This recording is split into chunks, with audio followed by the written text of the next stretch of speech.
Walaupun orang pernah je cakap saya, oh dia ni sifu terpesong ajar orang gabung hutang. Janganlah cop orang macam tu.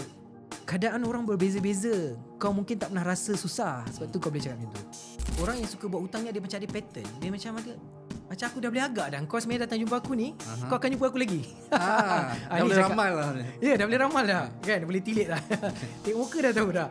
Sebab financial freedom maksud dia adalah apabila kita tidak lagi perlu berharap dengan active income. Maksudnya macam saya kena bisnes ke, berniaga ke, ataupun bekerja ke. Itulah maksud sebenar financial freedom.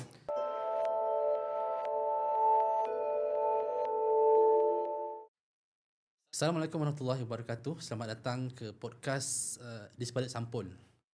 Pada episod kali ini, kita akan membahas atau membincangkan sebuah topik yang saya fikir agak dekat dengan hati seluruh rakyat Malaysia. Yang ini berkaitan dengan hutang. Dan malangnya, kalau saya bacakan sedikit statistik di sini, laporan yang dikeluarkan oleh Bank Negara Malaysia, hutang isi rumah di Malaysia kini berada pada paras sekitar 81% daripada KNK, dan ini adalah antara yang tertinggi di Asia. Dan majoriti ataupun sebahagian besar daripada pinjaman ini melibatkan pembiayaan rumah. Ini sebanyak lebih daripada 50% dan diikuti oleh pinjaman kereta dan seterusnya. Yang lebih malang lagi adalah rakyat Malaysia ini meminjam dalam keadaan mereka sendiri tidak ada simpanan mereka sendiri. Yang dikata mereka pinjam, saving tak ada, tapi buat hutang baru. Dan untuk kita berbincang lanjut tentang topik ini, bersama dengan saya seorang tetamu yang istimewa, Tuan Khairi Aizat, ataupun beliau suruh saya panggil tadi Khairi. Boleh panggil Khairi? Boleh. Okay. Beliau merupakan seorang, kalau dalam bahasa media sosialnya, menggelar ataupun dipanggil sebagai coach hutang, yang aktif mengajar masyarakat bagaimana menguruskan hutang dengan cara berhemah. Mungkin untuk permulaan boleh Khairi perkenalkan diri sendiri. Sorry, tadi nama Nama saya Razi. Ya. Okay. Right. Okay. Terima kasih kepada Sampul. Terima kasih juga kepada Razi atas perkenalan tadi. Dan sedikit tentang topik hutang tadi tu. Statistik ni betul merisaukan, dan kita nampak Bank Negara Malaysia dan semua agensi-agensi kerajaan pun nampak mula sedar tentang masalah kewangan ni sebenarnya mengganggu tahap moral sosial kita dekat Malaysia ni. Dan kalau dibiarkan lagi, benda ni akan memberi kesan kepada kadar jenayah, apa lagi, kadar keharmonian rumah tangga. Sebab kalau kita tengok berdasarkan statistik Kementerian Pembangunan Wanita dan Keluarga, menunjukkan bahawa 60% punca perceraian adalah disebabkan kewangan. Dan benda ni akan jadi lebih kritikal kalau kita lihat sekarang ni waktu zaman orang buat perbandingan dekat social media. Kan? Kan semua orang nak tunjuk dia show off, tapi dia tak tunjuk pula secret report dia. Secret report rahsia. Kan rahsia lah kononnya kan. Padahal semua tu pinjam. Jadi yang member ni tak faham game, dia pun ikut juga. So last sekali adakan berlakulah satu perlumbaan yang akhirnya mengakibatkan dia kecundang, blacklist, bankrupt, dan akhirnya boleh pergi kepada tahap berlakunya pengambilan rasuah di tempat kerja. Kan, berlakunya bunuh diri, bergaduh laki bini, ataupun bergolak keluarga sebab kewangan. So kita rasa benda ni satu benda yang merisaukan, dan inilah juga kenapa saya panggil saya ke aku? Saya pun boleh, saya aku lah, boleh. Kan? Okay. Saya memilih untuk berada dalam perjuangan ni, perjuangan untuk bantu orang capai financial freedom. Okay. Sebab cerita asal dia adalah, dulu saya ni dilahirkan dalam keluarga yang pada saya tak susah sepatutnya, tetapi disebabkan salah urus, akhirnya menyebabkan mak dan ayah saya bercerai. Asalnya seorang cikgu, kan, tetapi disebabkan kemelut kewangan yang terlalu banyak, senelun dan sebagainya, menyebabkan akhirnya last kali berpisah. Dan saya antaranya yang saya boleh kata sebagai antara orang yang kita kata sebagai mangsa lah, kan. Mangsa kerana tak bagus dalam pengurusan kewangan ni, anak menjadi mangsa kepada penceraian tersebut. Tetapi saya tak salahkan mak saya lah atau ayah saya. Pada saya ini takdir. Tetapi bagaimana kita react kepada keadaan tadi tu membuatkan saya belajar sesuatu. Saya cakap, kenapa sepanjang dalam hidup saya daripada sekolah menengah membawa kepada universiti, bercerita tentang Aku jadi penjamin kau, kenapa kau tak bayar, lepas tu kita kena tarik, lepas tu rumah kena lelong, lepas tu mak tak cukup duit. Benda tu adalah mainan telinga masa waktu kecil sampailah ke dewasa. Dan bila saya dah bekerja, saya berfikir yang okay, aku tak nak jadi susah macam mak ayah aku kena cari kerja yang bagus. Pada usia saya 26 tahun, saya dah dapat gaji RM15,000 sebulan. Pada waktu tu kerja dekat Bank Islam. Sebelum tu RHB, CIMB. Rupa-rupanya saya pun buat silap yang sama. Okey. Rupanya kesilapan yang saya takutkan satu ketika dahulu berlaku pada diri saya. Cuma satu benda je saya selamat. Saya tak bankrupt dan saya juga tidak bercerai kerana masalah kewangan. Saya dapat sedar awal sikit, cari ilmu, cari guru betul, cari kawan-kawan yang betul, upgrade sikit kerjaya, keluar daripada pegawai KPK, keluar daripada kemulut blacklist yang satu ketika dahulu 2 biji rumah dilelong, pinjam alung, 2 biji kereta dilelong, masuk pegawai KPK. So itu adalah kepahitan yang saya lalui. So dengan berjayanya keluar daripada kemulut tu membuatkan saya berada pada kerusi saya sekarang lah. Kerusinya bukan kerusi sebagai banker yang bagi orang loan dan tambah hutang, tetapi kerusi saya sekarang adalah seorang financial freedom coach yang mengajar orang pula, okay, dah, kau keluar daripada roda kehidupan, perangkap kita panggil sebagai rat race lah kan. Perangkap kehidupan ni yang mana hidup sebenarnya tidak perlu bergantung pada hutang semata-mata, dan jangan salah anggap banyak duit yang kita dapat bukan menentu bagus kita dalam mengurus kewangan. Kalau tak pandai urus pun boleh kecundang macam mana berlaku pada diri saya dan juga parent saya. So inilah perjuangan saya nak bantu orang supaya jangan buat silap yang sama. Wih, panjangnya pembukaan. Tapi sangat best. Maksudnya sangat personal dan kita boleh tahu bagaimana sejarah lampau ini menjadi satu motivasi yang fuel Khairi untuk berada di sinilah pada hari ini. Dan kalau tadi panjang lebar Khairi cerita pasal yalah kehidupan peribadi daripada kecil sampai yang bawa ke besar, bekerja dan sebagainya. Kita tahu yang Khairi sendiri ada pengalaman lebih 7-8 tahun dalam bank, terlibat secara terus lah dengan orang datang pinjam dan sebagainya. Sejauh mana pengalaman ini yang beberapa tahun dalam industri pembankan ni melihat masyarakat Malaysia, cara pengurusan duit mereka ni sangat teruk, yang juga mungkin jadi salah satu faktor kenapa Khairi betul-betul nak buat benda ni, betul-betul nak mengajar orang ataupun nak menyedarkan orang sebenarnya cara pengurusan duit tu macam ni. Jangan stop lah dengan pinjam. Bukan istilahnya jangan korek lubang nak tutup lubang ni, korek lubang sini. Gali lubang, tutup lubang, betul. Okay. Sepanjang kerja dekat bank sekitar dalam betul lah 8 tahun lebih. Okay. Dan saya pula duduk dekat retail banking. Dia ada retail banking, corporate banking. So dalam retail banking ni saya bermula dengan menjual produk-produk kewangan. Apa dia? Produk dia sama lah. Semua hutang kan. Credit card, ASB financing, kereta, rumah, personal loan. Okay. Dan adalah lagi mungkin loan-loan yang macam refinancing, itu tambahan-tambahan. So ini adalah core produk bank. So sepanjang saya dekat RHB ke, CIMB ke, Bank Islam, inilah benda mainan saya. 3 bank berbeza, benda yang sama je jual. Benda yang sama, cuma bezanya dekat pangkat saya lah. Okay. Ada yang waktu ni akulah yang tebal flyers, ada waktu aku kawal orang tebal flyers. Okay. So dekat sini saya mula realise satu benda, yang orang yang suka buat hutang ni ada macam ada pattern. Dia macam aku dah boleh agak dah, kau sebenarnya datang jumpa aku ni, kau akan jumpa aku lagi. Dah boleh ramal lah. Ya, dah boleh ramal dah. Kan, dah boleh tilik dah. Tengok muka dah tahu dah. Sebab yelah kita dah 8 tahun, walaupun taklah terlalu lama, tapi kita boleh nampak pattern. Kita boleh kata kebanyakan yang datang buat pinjaman peribadi tahun ni akan datang balik sekitar 2 ke 3 tahun lagi. Dan paling mengejutkan, hari ni saya dah sekitar dalam hampir 10 tahun berhenti bank, pun orang mesej lagi. Nak baru lagi. Baru minggu lepas, Assalamualaikum Tuan Aizat, masih kerja Bank Islam ke? Boleh overlap? Jadi kita boleh kata macam lah, tak keluar lagi dalam perangkap ni. Okay. So inilah benda yang saya saksikan. Orang yang suka berhutang ni dia jadi satu pattern, 2-3 tahun dia akan berhutang kembali. Sebab seperti dalam yalah, Rasulullah pun mengajar kita untuk elak-elakkan daripada meminjam. Sebab pinjam ni dia ada ketagihan dia. Kita mula menjadikan dia sebagai satu kelebihan, sebagai satu ruang untuk mencari painkiller. Contoh dia selalu start dengan kad kredit dulu. Okay. Tak apalah, aku pakai kad kredit ni untuk kecemasan je. Skrip biasa dengar kan.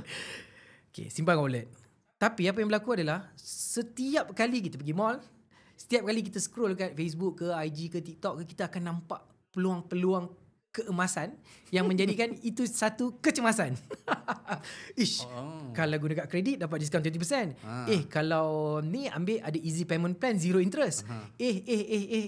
Kad kredit 3,000 penuh. Lepas tu ada kad kredit yang kedua, kad ketiga, penuh. Start ada kawan cakap, bro, overlap kau ambil 1% dulu, kau tutup. Macam nasihat tadi tu. Dia zerokan kad kredit dia, tapi kad kredit masih ada dapat poket lagi. So dia keep repeating same mistake lagi dan lagi. So daripada personal loan asalnya 30,000 naik 70, naik 150. Lepas tu ada kawan cakap pula pergi tutup loan kereta jadi 250. Dan hari ni kebanyakan bank dekat Malaysia dah offer rate, bukan offer rate, dah offer pinjaman peribadi sehingga RM400,000. Personal loan? Yes, single bank. Dan saya dah jumpa ada kes yang baru ni, seorang cikgu gaji dia 7,300, pinjaman peribadi dia RM1 juta. Dengan buah bank yang berbeza, sebulan bayar RM11,000. Cannot brain. Macam mana orang gaji 7,300 bayar pinjaman peribadi sahaja RM11,000. Tak masuk yang so lain. Negatif Dan ini bila kita kaji balik, rupanya kena scam. So itu isu scam. Yang tak scam pun dia scam diri sendiri pun banyak juga. Itulah dia sedikit pasal pengalaman yang membawakan kepada tempat saya hari inilah. Bila kali cerita tadi tu, kita seolah-olahnya rasa macam tak boleh nak keluar daripada rat race ni satu. Dan kehidupan dunia yang kita hidup sekarang ni seolah-olahnya memang telah dikonspirasikan supaya kita ni berhutang. Ibaratnya kehidupan ni kalau tidak berhutang, macam mana nak hidup ni, itulah katanya. Apa yang dunia sedang atur untuk kita, seolah-olahnya begitu. Jadi macam mana sebenarnya kalau satu, pertama soalannya, adakah betul-betul possible untuk kita hidup tanpa bebas, zero hutang? Yang kedua, dan bagaimana kita nak hidup dengan menepis. Dan sebab saya ingat bila Khairi panjang lebar cerita tadi, masalah hutang ni lebih kepada isu attitude kita sebagai manusia berbanding dengan pengurusan kewangan satu hal, tapi yang besarnya tu adalah perangai kita sendiri. Betul. Macam mana tu? Kebetulan saya pun tengah buat study dalam saya punya research paper untuk saya punya doctorate. InsyaAllah doakanlah. InsyaAllah, amin. Januari ni. Saya jumpa lagi Dr. Khairi lah. Betul. Salah panggil siap kau. Dalam research paper saya tajuk dia adalah lebih kurang berkaitan dengan financial literacy. Saya nak tunjukkan bukti bahawa financial literacy ni menentukan ketahanan sesebuah perniagaan. Macam mana business owner punya pengetahuan dan kemahiran di dalam mengurus kewangan peribadi dia menentukan business ni. Logik dia macam ni. Business ni ibarat macam bawa bas, kan? Dia kau founder, kau bawa bas, kau pegang steering. So staff-staff kau kat belakang. So kau yang decision making tu kat kau. So sama juga dalam kewangan syarikat, siapa yang buat keputusan? Founder. Walaupun kau ada accountant lah, apa semua, itu semua penasihat yang buat keputusan kau. Jadi keputusan kau tu akan dipengaruhi oleh kau punya pengetahuan, attitude dan behavior. 3 barang ni lah. So benda tu ditentukan dengan kau punya personal financial literacy kau terhadap kefahaman kau tentang pengurusan kewangan ni. So bercakap pasal knowledge saja tak cukup. Dia perlu dibekalkan dengan attitude dan behavior yang cukup lah. Ataupun saya suka sebut perkataan kemahiran menjinakkan nafsu. Istilah baru tu. Kalau kau tak pandai jinakkan nafsu kau, contoh macam nak beli ni ke ni. So ini kemahiran yang kita panggil conscious. Pada asalnya conscious. Kalau beli ni dia macam dah terlebih kepada kehendak, yang ini keperluan. Lah ambil yang ni. Mula-mula kita conscious, lama-lama dia akan jadi unconscious. Ini kita panggil unconscious competent. Bila kita unconsciously terus je, lah tak apalah, ni pun cukup syarat dah. Yang itu kita nak pergi ke level tu. So menjawab soalan tadi, pasal soalan pertama adalah possible ke hidup tanpa hutang, dan yang kedua adalah macam mana cara nak elak. Betul? Okay. Dan yang pusing dia tu pergi PhD dulu. Kena. Padahal nak bagi tahu esok aku dapat doktor. Okay. Pasal possible, jawapannya possible. Okay, sebab kalau kita tengok zaman Rasulullah pun, sahabat-sahabat pun memang kalau saya salah boleh Ustaz Arham boleh betulkan lah. 10 daripada sahabat Nabi yang dijanjikan syurga ni, 7 daripadanya kaya. So bila kata kaya ni, kau tak ada hutang lah. Kan? Ataupun mungkin kadar aset kau menandingi liability kau. So maknanya kata kaya. Okay. So kalau sahabat boleh, inilah contoh yang terbaik kita sebagai seorang Muslim untuk mengelakkan, menjauhi daripada urusan-urusan yang melibatkan pinjaman. Walaupun pinjaman Islamik. Okay. Cara dia, macam mana cara nak elak adalah dengan money management ni dibetulkan di peringkat awal lagi. Bukannya dah buat silap. Sebab dia ada dua kategori. Okay. Satu kita panggil sebagai preventif. Satu lagi kita panggil sebagai Allah SWT Muhammad, preventif, korektif. Okay, tiba-tiba saja macam nampak macam pandai sikit. PhD kan? Level PhD lain sikit lah. Memang. So dia ada preventif. Okay, preventif ni adalah sesuai untuk orang-orang yang belum buat hutang, yang baru nak mula kerja, yang tak buat silap. So preventif ni adalah benda yang kita kena pupuk daripada kecil sebenarnya. Kan macam kita pun faham ilmu kewangan ni tak diajar di sekolah, universiti. Even kita masuk tempat kerja, ada minggu pertama, minggu untuk, kalau kat corporate lah, saya akan dihantar seminggu untuk pergi belajar pasal orientasi lah lebih kurang. Tak pun diajar pasal kewangan, walau saya kerja dengan bank. Jadi sebenarnya kita belajar sendiri. Belajar langgar tembok, aduh sakitnya. Cari ilmu lah macam mana nak betulkan. So semua orang akan belajar dengan langgar tembok. So untuk mengelakkan daripada kita terjebak dengan hutang adalah dengan kita bekalkan anak kita daripada usia kecil ada kesedaran kewangan, financial awareness, ada financial knowledge, behavior dan attitude tadi dijaga daripada awal sehinggalah membawa kepada besar. Sebab tu antara inisiatif yang saya tengah usahakan adalah saya panggil sebagai financial literacy for family. So kita nak satu modul lah ni. Satu modul, okay. Modul baru. Supaya kita nak mak ayah sekarang ni dah ada kesedaran. Yep. Sebab bila dia jumpa saya, dia dah okey lah, aku ni dah buat kesilapan. Okay. Kalau kau betul sayangkan anak kau, jangan biarkan anak kau mengulangi kesilapan yang sama macam kau buat. Yep. Macam mana saya buat kesilapan mak ayah saya buat. Yep. So cara dia adalah mak ayah yang ada kesedaran, kongsikan kesedaran kepada anak dengan cara carilah program-program yang berbentuk pembentukan minda, money mindset yang betul, supaya esok bila dia dapat duit, dia tahu cara nak pegang duit dan urus duit. Itu preventif. Manakala korektif tadi ni adalah orang-orang yang dah terhutang. Okay. Baru dia tersedar, dah ada personalan 200,000, kereta, rumah, baru nak betulkan. So untuk orang macam ni kita nak buat apa? Dia tak boleh pun cakap dengan bank, boleh tak delete dalam sistem untuk hapuskan hutang saya? Tidak. Tapi cara yang paling umum sekali ada dekat dalam dunia kewangan dipanggil sebagai snowball effect. Snowball technique. Yang mana kita sebenarnya boleh mempercepatkan hutang tu untuk dibayar 10 tahun. Contohnya macam rumah, possible je 20 tahun, 15 tahun lebih awal untuk dilangsaikan. Ada caranya. Ada caranya. Pinjaman peribadi sepatutnya 10 tahun, boleh dipendekkan kepada 5 tahun. Ada caranya. Begitu juga dengan kad kredit. So pada saya, nak mengelak, tadi dia lah, ada dua kategori yang kita kena fahamkan, sama ada preventif ataupun korektif. Dan bila kata ada dua jenis ni, sudah tentunya yang selalu kita nak kejar tu preventif lah. Sebab korektif sudah tentu lebih sakit. Betul. Lebih susah dan mengambil masa yang lebih panjang kan. Cumanya, yelah orang-orang kita ataupun manusia lah secara umumnya memang lebih suka tergantuk baru nak tengadah tu. Selagi tak tergantuk tu, okey lagi ni kan.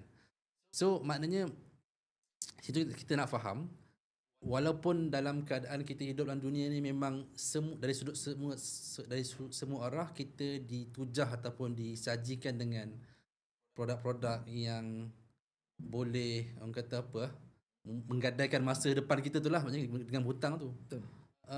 Apa bentuk kalau kata pinjaman ataupun produk lah yang kata sebenarnya boleh consider untuk berhutang? Sebenarnya benda macam ni boleh lah nak hutang, tapi ada tapi boleh diconsider. Apa contohnya apa? Sebab kita tahu sekarang yelah untuk belajar pun kadang dengan yuran sangat mahal.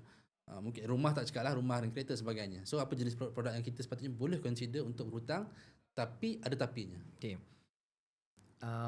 Kena mahir dalam membezakan hutang baik dan hutang jahat. Okay. Dulu bila saya dah buat kesilapan dalam kewangan, saya kata hutang aku ni semua hutang jahat.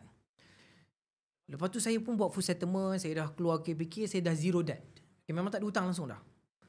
Lepas tu aku ingatkan ini adalah kebebasan sebenar. Inilah financial freedom sebenarnya. Inilah financial freedom. Wah, bestnya tak ada hutang. Tapi sehari je. Perasaan tu. Sebab esok kau nak kena beli makanan untuk anak kau. Bukan bermaksud saya boleh berhenti kerja. Sebab financial freedom maksud dia adalah apabila kita tidak lagi perlu berharap dengan active income. Okay. Maksudnya macam saya kena bisnes ke, berniaga ke, ataupun bekerja ke. Itulah maksud sebenar financial freedom. Tapi saya still macam, alamak, aku dah debt freedom, tapi belum financial freedom. Belum financial freedom. Anak aku nak mainan, anak aku nak bayar taska, nak beli barang dapur. Lah, kena pakai duit lagi. So pada waktu tu saya tersedar, okay, bebas hutang bukan titik akhir. Financial freedom lah sebenarnya adalah titik akhir. Okay. Apa maksud bebas hutang? Bebas hutang tak ada hutang langsung. Tapi kau mesti kena bayar Astro, mesti kena bayar Unify, komitmen bulanan. Okay, jadi rupanya tak terhenti kat situ. Belum boleh berhenti kerja lagi rupanya. Kau mesti kena continue lagi membina passive income yang boleh menyamai active income, so that passive income ni boleh cover segala expenses kita, yang mana selama ni ialah bil anak, yuran, dan macam saya selalu amalkan setahun sekali untuk pergi umrah. Ada time bawa family pergi cuti. So ini adalah lifestyle saya. Dan inilah kecukupan level saya. Atau saya suka gunakan satu slogan yang saya selalu ulang-ulang sebut, kaya level kita. Kaya level kita. Apabila kita ada duit goyang kaki, passive income yang cukup untuk menampung lifestyle cara saya. Contoh saya punya lifestyle ni mungkin sebulan RM15,000. Sebulan adalah RM15,000. Jadi saya benar pastikan duit goyang kaki saya dapat bulan-bulan adalah lebih daripada RM15,000. So dengan RM15,000 ni, ini adalah kaya level saya. So tuan mungkin berbeza. Sahabat kat luar sana mungkin berbeza. Jadi kembali kepada soalan tadi pasal hutang baik dengan hutang jahat tadi. Yang mana hutang yang dibolehkan? Saya mula faham. Boleh je lah beli rumah pakai hutang. Dengan syarat. Dengan syarat rumah ni jangan tersalah beli. Kalau betul rumah tu investment, kaji dulu betul-betul betul ke sebenarnya dapat keuntungan ke sebenarnya dapat kerugian. Itu yang berlaku pada ramai orang. Beli rumah kedua terciduk kan, bleeding 500,000 dan tak mampu nak tampung. Maka dalam kes ni tadi, hutang rumah sebenarnya dah jadi hutang jahat untuk dia. Dan ada juga kes yang unik yang kita kata kat kredit hutang jahat lah, kereta hutang jahat, personal hutang jahat. Ya ke? Let lu bro. Kaji dulu. Dia guna kat kredit, dia guna untuk Facebook advertising. Tapi tiap-tiap bulan dia bayar full, menyebabkan dia dapat point. Point dia tadi ni cukup untuk buat dia pergi umrah tiap-tiap tahun free. So dalam kes dia yang sedang gunakan hutang ni dengan bijak, maka hutang ni jadi baik. So macam ni boleh. Begitu juga dengan personal loan. Begitu juga dengan pinjaman kereta. Dia beli kereta banyak, tapi rupanya buat sewa. Ataupun buat Grab. So sebenarnya kereta tu memberi pendapatan kepada dia. So dalam kes-kes ni boleh kita kata hutang baik. Maksudnya hutang baik atau jahat ni bukan bergantung kepada produk tu sendiri, tetapi kepada cara ataupun means, cara kita menggunakan hutang tu untuk apa. Tepat. Macam PTPTN kan, orang cakap PT tipu. Orang tukar nama kan. Pada saya, kau dah habis belajar, kau cakap kau dah pinjam, kau cakap lah PT tipu kan. Padahal dulu kau tak ni pula. Dan pada saya tak patutlah cakap macam tu. Sebab dah mak ayah kau tak mampu kan. Macam saya lah, saya buat pinjaman marah.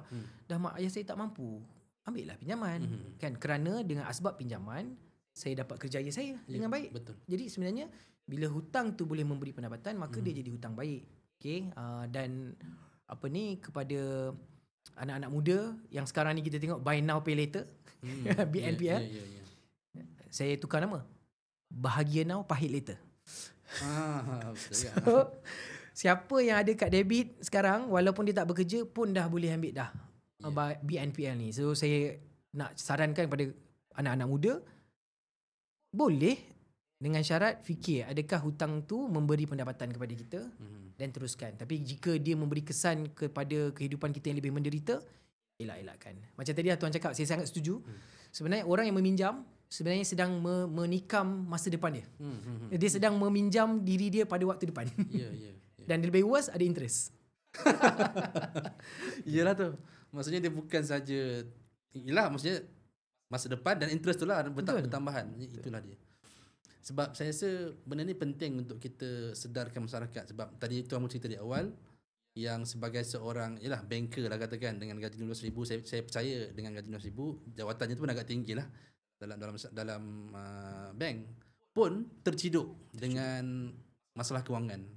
So sebenarnya apa isunya? Kenapa istilahnya orang pandai sendiri pun boleh tak ada financial literacy ni untuk betul-betul menguruskan kewangan sehingga tak terjerat dalam masalah-masalah hutang ni? Okay, dia berbalik kepada tadi knowledge, attitude, behaviour kan.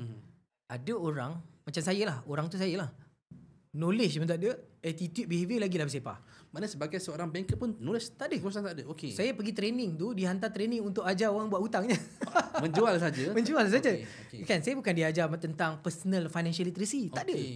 Jadi kita tak ada pendedahan tu. Dan saya tak salahkan majikan saya lah, engkau lah sendiri kena take accountability tu kan. So apa yang berlaku pada saya adalah saya sangkakan duit banyak boleh beli banyak. Okay. Duit banyak boleh berhutang banyak. Okay. Dan lebih teruk adalah saya tak dapat membezakan yang mana sebenarnya hutang baik dengan hutang jahat, yang mana aset, yang mana liability. So saya punya perangai, nafsu saya ni adalah saya suka bercuti. Ni perangai zaman muda lah. Suka bercuti. So bila bercuti tahu dia punya emosi tu ada hidden cost tu. Nak membeli tu kan, beli ikut beli, dapat banyak habis banyak, dapat kurang cukup-cukup pula. So bila ada time satu saya suka shopping pula, bila macam saya cakap promo, saya tanya kat kredit, tanya. So ini benda tu kecil pada peringkat awal, tapi bila lama kelamaan dia jadi semakin worse sebab saya tak sedar. Saya ingatkan macam benda tu normal untuk semua orang. Tapi rupanya itu adalah satu kesalahan untuk saya. Dan saya percaya ramai orang buat kesilapan ni. Walaupun orang tu kerja dalam bidang kewangan, walaupun profession dia adalah accountant ke, finance manager ke, masih lagi boleh buat kesilapan.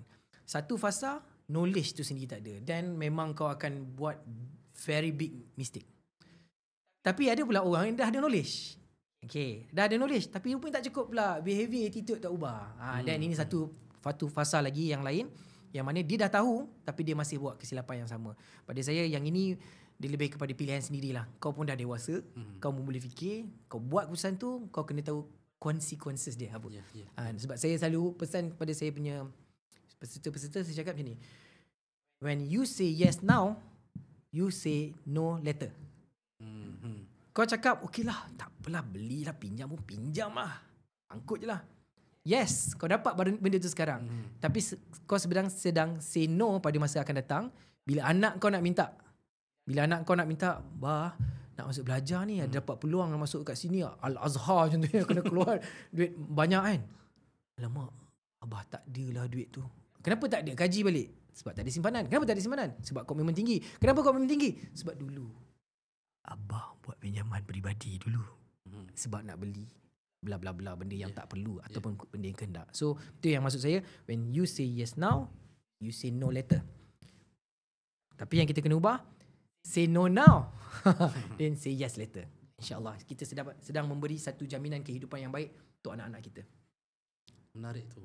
Dan kita tahu, yalah, Khairi sendiri ada melatih student juga kan, untuk istilahnya mengeluarkan mereka daripada fasa atau keadaan bermasalah hutang ni kepada, yalah, menuju ke arah financial freedom tu. Ada tak contoh ataupun sebenarnya apa yang, ni macam rahsia lah nak cerita kan.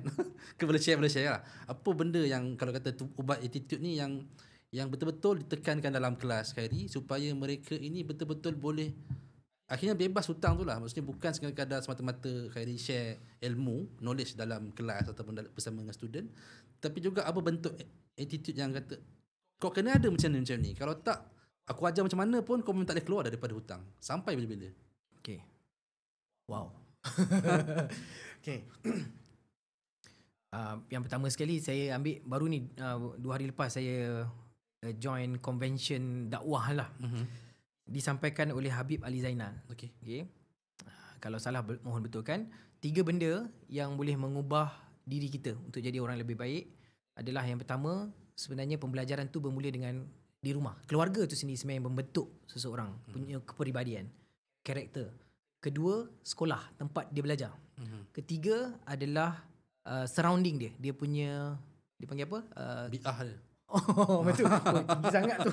Masyarakat sekeliling. Masyarakat sekeliling. Okay. Orang circle lah. Circle lah. Dia. Okay, circle dia. So, saya terus relate. Macam, inilah benda yang aku rasa orang kena buat dulu. So, first step kena buat apa? Lepas kau dah ada kesedaran pasal kewangan, okay, now aku nak betulkan kewangan. Apa first step? Jaga 3 benda ni. Rumah, sekolah dan juga circle kita. So, rumah kita ni adalah kita, pasangan kita, anak-anak kita. So, semua orang ni, kalau katakanlah kita dan anak kita 3 orang, 5 orang ni, kena ada same mindset juga. Maksudnya kesedaran financial awareness diorang, financial knowledge diorang kena pada paras yang sama.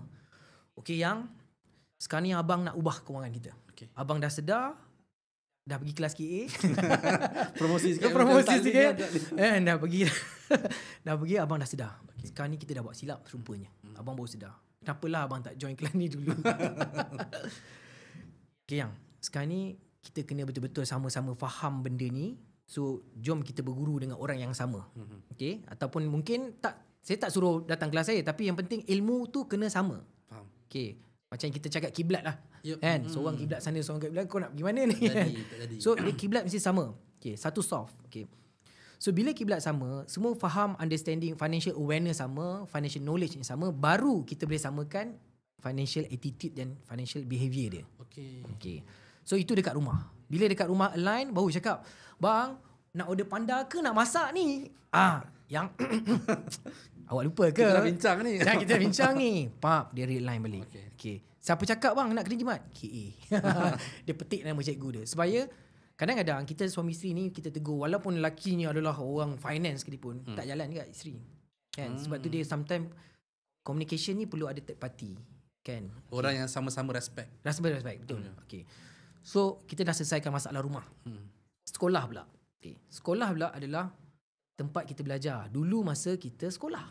Sekarang hari ni kita dah bekerja. Kenapa kita tak sekolahkan diri kita? Berguru, cari ilmu dekat luar sana. Benda-benda yang saya panggil informal education. Tak suruh pun kau ambil finance punya topik. Fikir apa benda tak payah. Tak payah pun.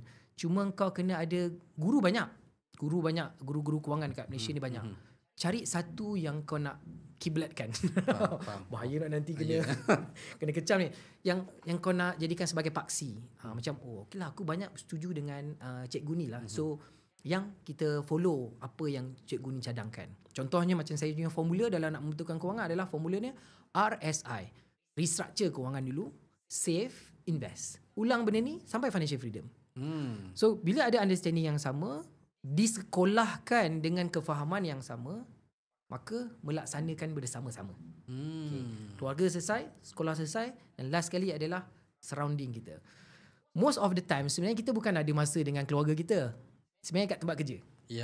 Pembunuh sebenarnya adalah kawan sebelah meja. Siapa yang kau pergi dinner, siapa yang kau pergi lunch, siapa yang kau pergi mall sama-sama, siapa yang kau pergi buat hobi bersama-sama, itu sebenarnya mempengaruhi pendapatan dan kita panggil sikap kau dalam mengurus kewangan. Jadi kalau kau dah tahu kawan-kawan ni adalah seorang yang memang kaki spender, kau elak-elakkan. Cuba keluarkan daripada bahagian tu. Bila contoh, babe, hari ni gaji kan, jom kita makan TRX kan, mana apalah nama kedai tak kisah, tapi kita tahu satu kepala ini kurang-kurang mau RM80. Okay, aku tak nak. Tak apalah, kita boleh je pilih yang RM8. Okay, so sebenarnya adalah pilihan kalau kita pandai mengasingkan. Bila waktu kita nak jadikan diorang as a circle kita, bila waktu kita nak detach dengan diorang. Itu benda yang pertama.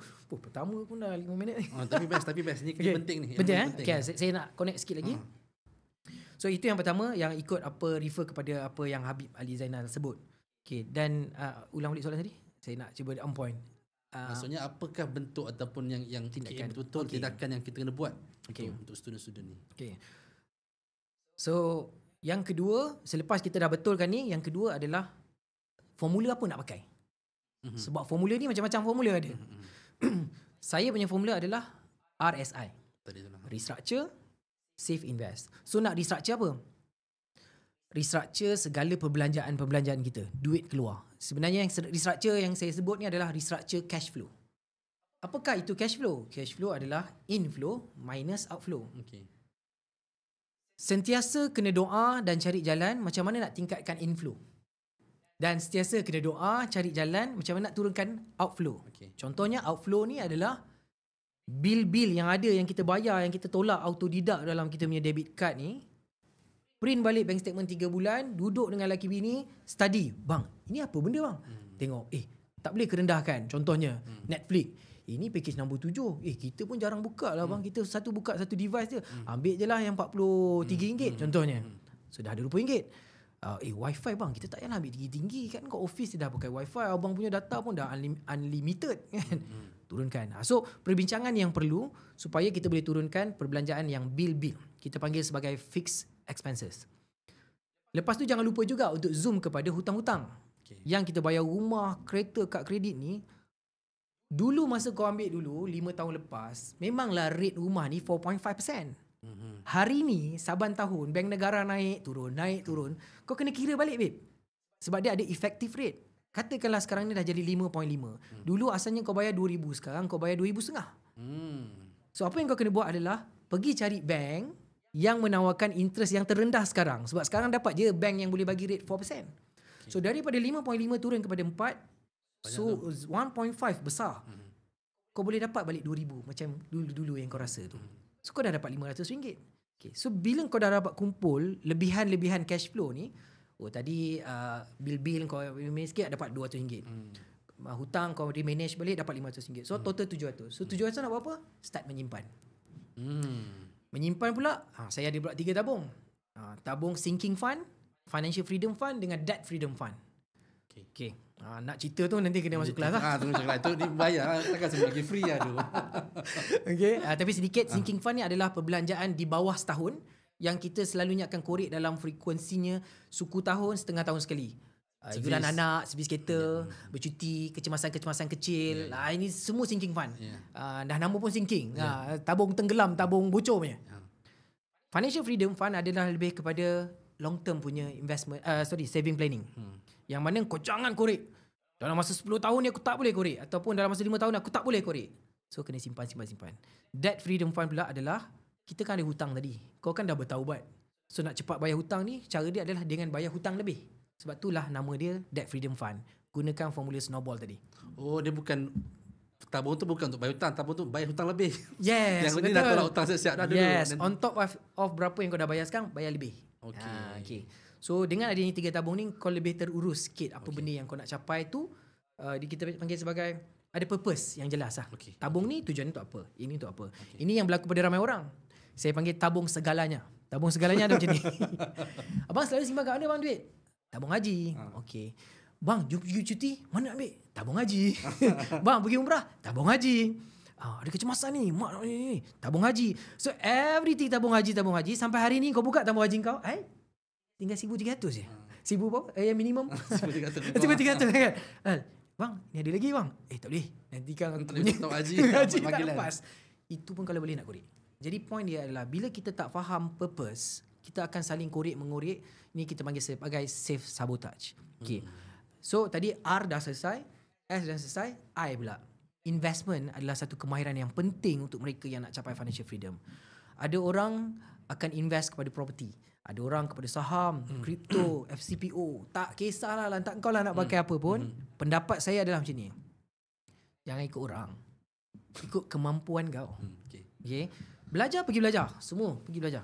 Tapi akhir sekali kita buat keputusan, okeylah, yang kena dengan jiwa aku. Yang aku boleh commit. Aku invest dalam property, aku memilih untuk hartanah subsale lah. Contoh. Untuk investment aku kripto tak ngam lah. Tapi saham bursa aku okay. So bila kita dah kenal pasti yang mana satu kita boleh cope. Dan yang tu yang sebenarnya kita kekal, jaga, save, invest. financial freedom fund tadi yang saya duk cakap dalam bahagian save, janganlah pergi duduk letak ASB sahaja.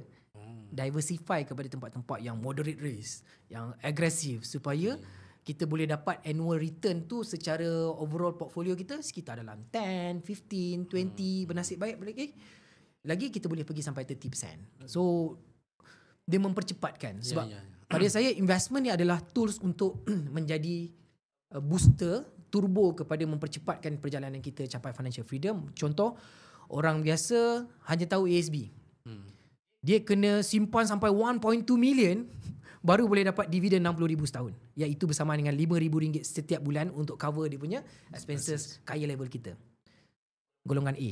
Golongan B, dia tahu tempat investment 15%. So sebenarnya dia perlukan RM400,000 je untuk dia dapat RM60,000 setahun. Orang yang ketiga pula, dia lebih agresif. Dia perlukan RM200,000 je simpanan supaya dia boleh dapatkan RM60,000 duit goyang kaki. So nampak beza dia adalah dekat speed. Itulah dia. Dan speed tu ditentukan oleh knowledge. Speed ditentukan knowledge dan kemahiran dan attitude behavior tadi. Sebab ramai je bro sebenarnya yang ada knowledge terciduk juga. Faham kan? Dah ada knowledge ni, bayar RM20,000 ni, pergi semua kelas dah pergi dah. Okay, cakap knowledge memang A lah kau ni. Boleh jadi sifu lah kau. Tapi kau tak dapat mengawal, menjinakkan nafsu kau tadi tu. Perasaan tamak. Ataupun terlalu takut. Dia jadi dia panggil terlalu ni. Jadi saya punya pesanan adalah kenal diri, kenal emosi diri dan disiplin bila kita dah jumpa titik kita tu. Tak payahlah rasa macam nak pergi cari lagi cikgu cukup-cukup lah. Sebab tu saya letak target pada saya punya peserta-peserta, saya cakap macam ni lah. Setahun dapat 30% dah power gila dah. Maknanya equivalent kepada 2.5% sebulan. Dan dalam dunia trading 2.5% tu kacang goreng je. Tapi dia tak jadi kacang sebab kau tak boleh nak mengurus ketamakan kau ni. Bila dah dapat 2.5 kau rasa macam nak 25% boleh pergi ni. Kau pun tak selling, kau tak take profit. Last sekali dia flop. Itulah dia. Ni macam masterclass ni untuk personal. Patut kena bayar ni.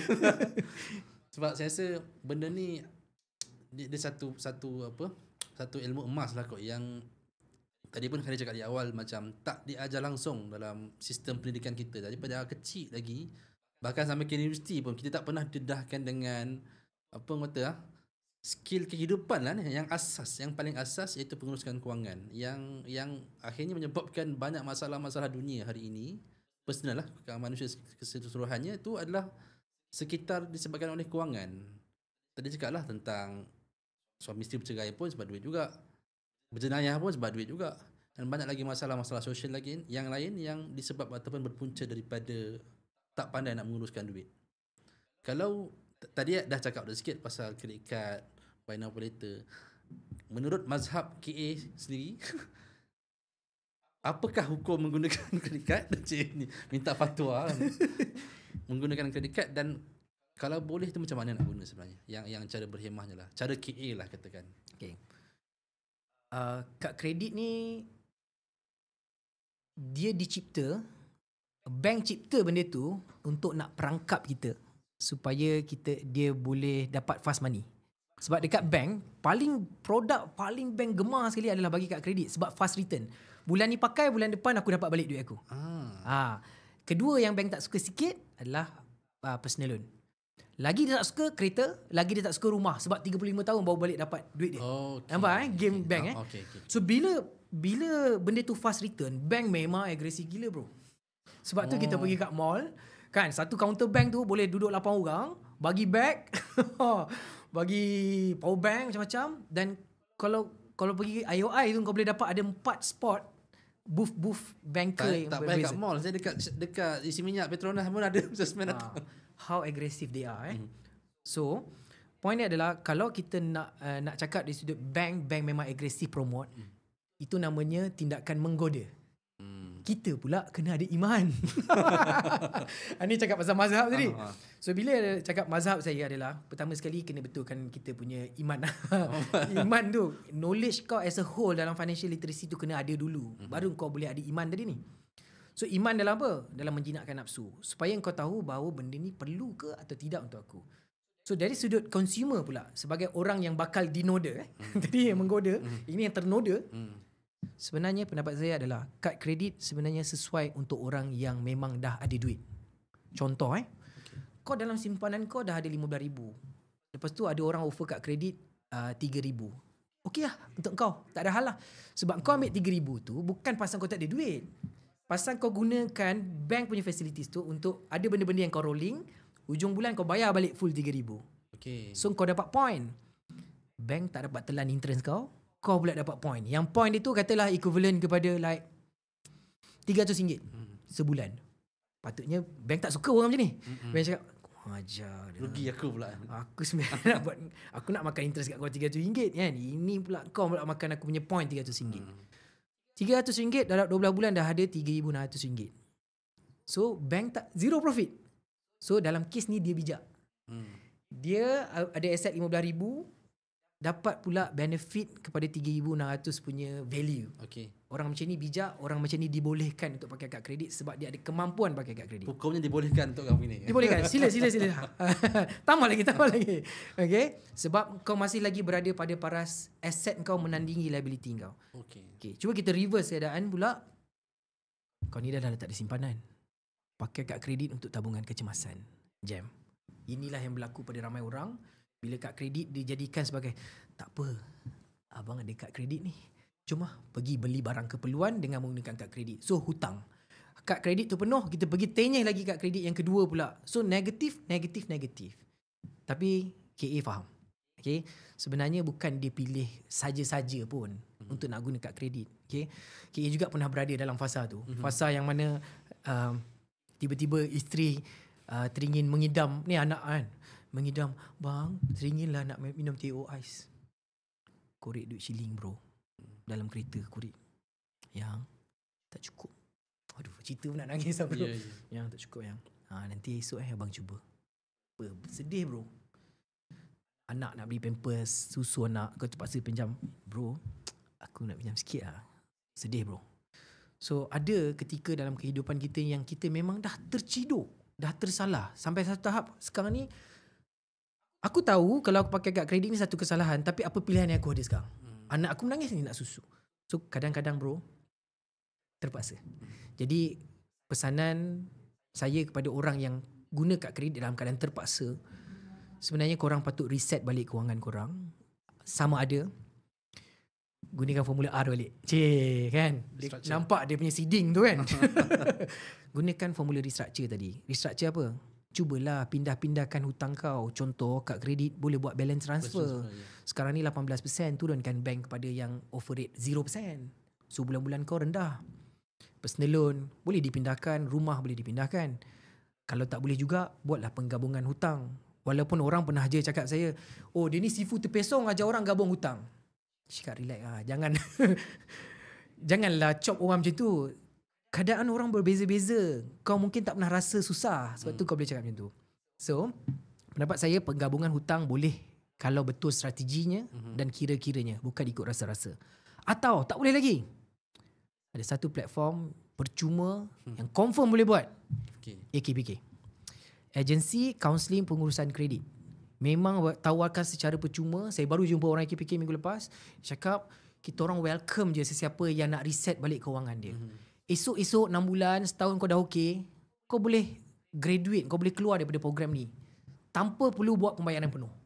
Masa zaman saya dulu, masuk AKPK, saya kena buat full settlement. Saya punya tu. Baru boleh keluar daripada AKPK. Tapi sekarang ni, diorang dah ada polisi yang baru, lebih mudah, boleh keluar walaupun tak buat full settlement. So, ini adalah tempat untuk berehat yang terbaik untuk mereka-mereka dalam situasi macam ni. Jauh tu.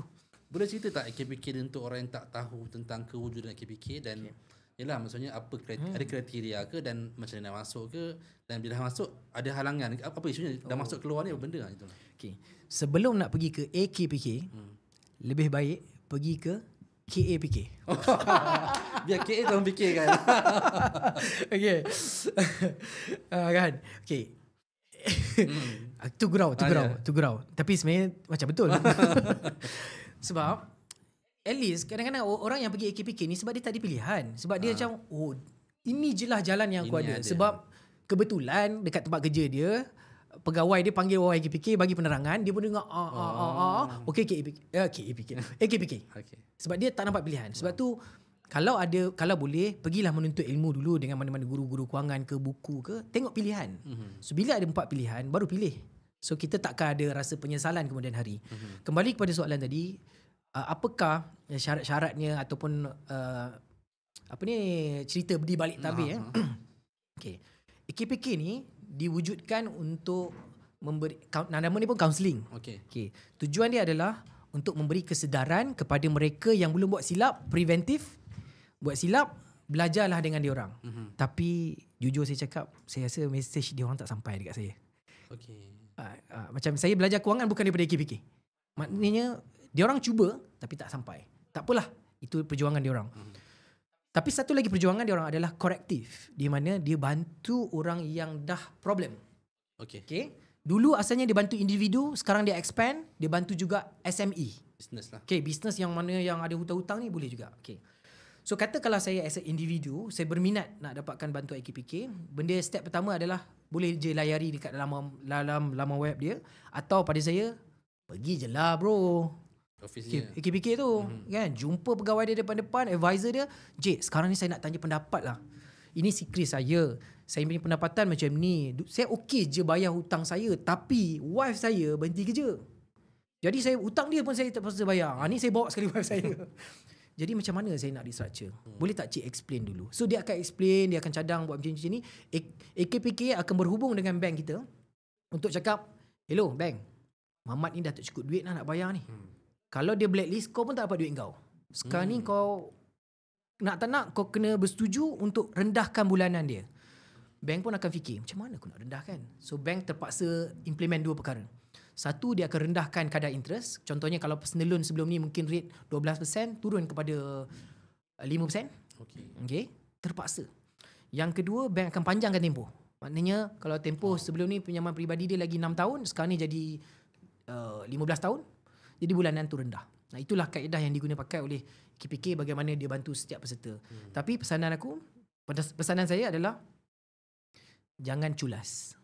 Okay, sebab AKPK telah menjadi orang tengah untuk bagi tahu dekat bank, aku guarantee kau, Mamat ni confirm akan bayar dekat aku dan aku akan distribute dekat kau sikit. Tapi bila kita culas, AKPK dah tak ada pilihan. Terpaksa bubarkan perjanjian tersebut dan akhirnya kau terpaksa struggle balik. Ini yang berlaku pada ramai orang yang dah masuk program AKPK, yang akhirnya AKPK pun kau boleh khianati. Kan, dan akhirnya kau tak boleh masuk balik. Sebab AKPK syarat nak masuk balik selepas tahun. Dia ada pula tempo bertenang nak bertaubat ni. Dia nak tengok kau nasuha tak nasuha. Setahun ni kena tunggu. So maknanya AKPK ni menjadi pertama menjadi orang tengah lah yang menguruskan, yang deal dengan bank untuk negotiate tentang interest pasal bayaran pinjaman semua tu. Yang kedua juga menjadi tempat untuk orang consolidate hutang. Maksudnya bayar hutang dekat dia dan dia yang tolong bayarkan. Maksudnya kita tak bayar direct kepada bank terus. Tepat. Okey. Ini saya pun baru tahu untuk ini. Kalau kenapa ni joke aside. Kenapa tadi Khairul cakap better pergi AKPK dulu sebelum pergi AKPK? ada cons ke ataupun ada ada benda yang tak okey ke bila kita pergi AKPK? Cons dia adalah once kita masuk dalam program AKPK, kita ni diibaratkan seperti di quarantine dalam satu program yang mana kau akan di tagging dekat dalam security report, dia tulis kod K. Maksudnya katakanlah kau bulan depan kau nak pergi ke beli kereta, nak submit loan. Lepas tu bank tak lepas. Maaf lah encik, sebab kami nampak dalam secret cik dalam program AKPK. Itulah cons dia. Itu maksud dia. So siapa yang masuk program AKPK, facilities tersebut akan di tagging sebagai K. Jadi the moment kita masuk AKPK, kita hilang satu kemudahan, iaitu tak boleh nak buat apa-apa pinjaman baru dekat bank. Kecuali kau ni kerja government servant lah. Kau mungkin ambil staff loan ke, yang tu tak ada isu. Tapi melibatkan financial institution, kau terus sangkut. Itulah kelemahan. Tapi fikir logik balik. Betul lah. Betul lah kan? Hutang lama settle dulu baru nak hutang baru. Yes bro. Kan kau ni dah ada masalah. Kau dah menyembah dekat AKPK tolong saya. Tiba-tiba kau pergi hantar apply loan baru. Kau bercerita. Itu satu pada saya. Betul logik lah. Logik lah kenapa dia reject kau. Dan yang kedua, kalau kau financially dah okay. Macam baru ni saya seorang pilot. Dia hilang pekerjaan masa COVID, masuk AKPK, sekarang dah okay. Dia kata saya nak apply loan kita tak lepas. Cakap tuan boleh je pergi ke KPK minta nak keluar daripada program awal. So dia akan reset balik bro. Tadi yang interest tadi rendah, dia naik balik. Dia patah balik. Dia patah balik. Tempoh panjang dipendekkan balik. So dulu sebulan kau bayar 250, sekarang dia jadi 500. Okay, tapi kau financial dia dah stable, okay lah, bayar je lah. Okay, menjawab kepada kenapa kena pergi ke KAPK tadi. Bila saya faham mekanisme yang digunakan oleh KPK, saya melihat itulah cons tadi tu. Kau tak ada facilities. Sedangkan ada satu facilities yang sayang gila kau tak pakai, iaitu facilities dalam penambahan aset, iaitu mortgage financing, pinjaman rumah. Okay. Alangkah baiknya sebelum kau pergi kuarantinkan diri kau kat sana, kan kau boleh je pergi dekat bank biasa buat penggabungan hutang. Sama je. Apa yang tak samanya, dia rendahkan interest. Kan? So, contohnya sebelum ni kau punya personal loan 8%, lepas tu kereta kau 4%, sekarang ni kau turunkan kepada pinjaman peribadi 3%. Okay. Kau rendahkan interest, kau panjangkan tempoh. Sama mekanisme dengan tadi ni. Tapi kau ada kelebihan sebab si kris kau tak kena tagging K. Okay. So, kau masih lagi ada kemudahan untuk buat pinjaman rumah. Tambah lagi pula, benefit dia adalah DSR kau rendah sebab kau dah gabung. DSR ni pun benda. Itulah kena cerita kat tu. Binatang apa ni kan. Debt service ratio. Okay. Bank gunakan ini sebagai tools menentukan, dia ni capable tak nak bayar balik. So maksudnya sekali lagi, debt service ratio ni adalah untuk bank tengok income kita berapa yang kita gunakan untuk hutang sebagainya itulah. Betul. Contoh gaji 5,000. Sebulan hutang je dah 4,500. Bank tak nak bagi lah. Orang kat ni. Okay. Gaji 5,000, hutang baru 2,500. Okay aku boleh ejah lagi ni. So itulah nama dia debt service ratio ni tadi. So dengan menggunakan kaedah penggabungan yang betul, sebab saya berkongsi tentang debt restructuring. Okay, strateginya apa? So kalau kita buat dalam keadaan berstrategi, walaupun pinjaman tu terpaksa ditarik kepada tempoh 10 tahun, kan tadi ada formula snowball. Kau boleh je pendekkan balik pada tempoh 5 tahun. Dengan syarat kau ada ilmu lah. Sebab tu pada saya, daripada kau pergi kuarantin telah perangkap kau kat sini, alangkah baiknya kalau elakkan daripada perangkap tu dulu, betulkan, improve DSR, ada peluang pula pergi beli property investment. Contoh, ni saya pun duduk perhati geram je, ada satu property dekat sini, market value 300,000, bank nak lelong 180,000. Saya cakap, ini kalau rembat ni baik ni kan. So beli rumah tersebut, kemudian flip, jual, boleh dapat dah 50,000. So ini kita kata sebagai hutang yang digunakan dengan cara yang baik. Yep. Dengan syarat kalau beli rumah lelong ni kena ada 10% lah bro. Itu cerita dia. Tapi kalau tak, ada banyak lagi. Macam sekarang banyak sub-sale yang below market value, tak payah deposit. Dan yang kena elak-elak sikit adalah main property yang kita panggil primary market yang under construction ni. Yang ni jarang-jarang dapat buat flip-flip macam ni lagi. Faham. Dan kalau beli pun selalunya kalau sewa, bleeding. Ini mungkin soalan terakhir, kita dah sejam ni. Last question. Saya nak sikit je pasal hutang tadi. Pasal snowball nak bayar hutang tadi. Ada, kau tahu apa, ada tier-tier ke ataupun ada tingkatan ke? Maksudnya kalau jenis hutang macam mana yang kita patut dahulukan nak bayar atau nak selesaikan tu dulu? Kalau boleh cerita dari sudut turutan tu lah. Macam contohnya katalah, adakah rumah kena bayar cepat full statement ataupun kereta dulu ke ataupun kena ikat dulu, macam mana? Apa caranya tu? Okay. Dalam teknik pembebasan hutang ni dia ada dua lah yang masyhur lah kan. Snowball, maksudnya dia akan pilih yang mana pinjaman yang baki terendah dulu. Macam kad kredit 3,000, personal loan 12,000. Yang ini yang akan difokus dulu, baru pergi kepada rumah, kereta dan rumah. Okay. Satu lagi dia panggil avalanche. Jelah, saya tak ingat pronunciation dia. Avalanche ni adalah dia akan fokus kepada menghabiskan yang interest tinggi dulu. Okay. Contoh macam pinjaman peribadi ni 8%. Tapi baki banyak lagi. So dia akan fokus bayar tu. Pendapat saya, snowball is the best. Sebab dia menjaga kita punya motivation. Sebab kita ni selalu akan buat satu benda yang kita nak buat di saat kita semangat. Bila hilang semangat, kita tak buat. Jadi pada saya, kalau orang tu iman tak kuat, pergi kepada snowball, fokus melangsaikan hutang terendah. Dan pendapat saya pasal nak settle hutang rumah tu, macam tak payahlah jadikan priority sangat. Kan, maksudnya fokus untuk fasa 1 ni adalah hutang-hutang selain daripada rumah. Okay. Semua dah settle, baru cerita pasal rumah. Kalau tidak, nanti kau masuk dalam calculator snowball tu, mak ai 23 tahun lagi baru habis. Tapi walaupun mak ai jauh lebih baik daripada rumah kau 35 tahun. Tapi dia akan rasa mak ai tu ni. So, jadi untuk mengelakkan mak ai tu datang, lebih baik elakkan rumah untuk dijadikan antara facilities yang nak diselesaikan awal. Dan boleh search je sebenarnya kat Google, type je snowball calculator. Senang-senang boleh jumpa, try main-main calculator tu.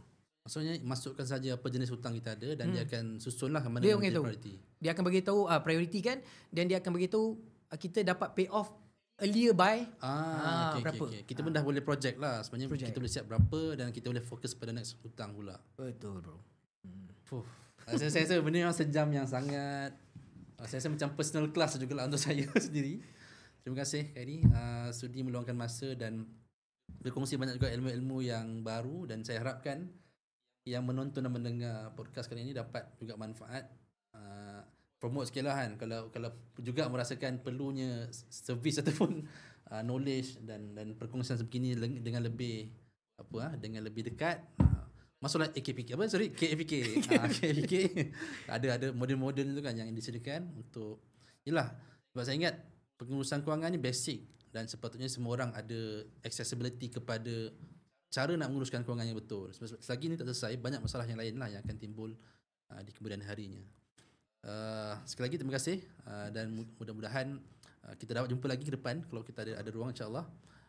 Sekali itu saja untuk episod kita pada kali ini. Assalamualaikum warahmatullahi wabarakatuh.